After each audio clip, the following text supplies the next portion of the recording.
If I seem like I'm happy, it's because I am. This has been a great, great meeting. That cheerfulness from U.S. President Joe Biden came after he and the leaders of South Korea and Japan agreed to deepen military and economic ties.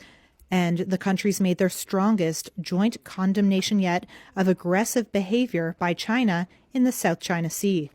The new commitments were formed Friday at Camp David, the Maryland presidential retreat. Today, we've made history with the first ever standalone summit between the leaders of our three countries, as well as our commitment to meet together on the leader level annually.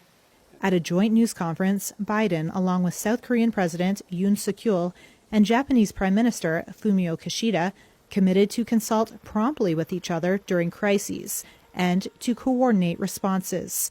We're doubling down on information sharing, including on the DPRK's missile launches and cyber activities, strengthening our ballistic missile defense cooperation, and critically, we've all committed to swiftly consult with each other in response to threats to any one of our countries from whatever source it occurs.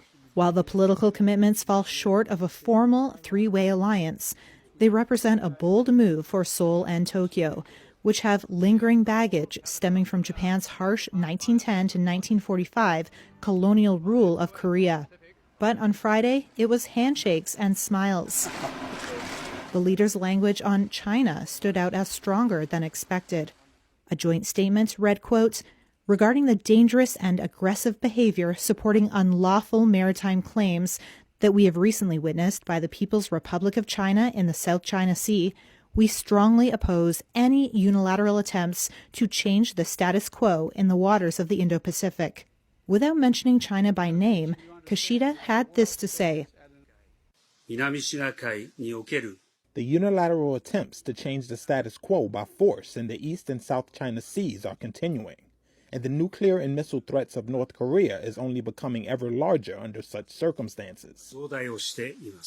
Not to say we don't share concerns about the economic coercion or heightened tensions caused by China, but this summit was really about our relationship with each other.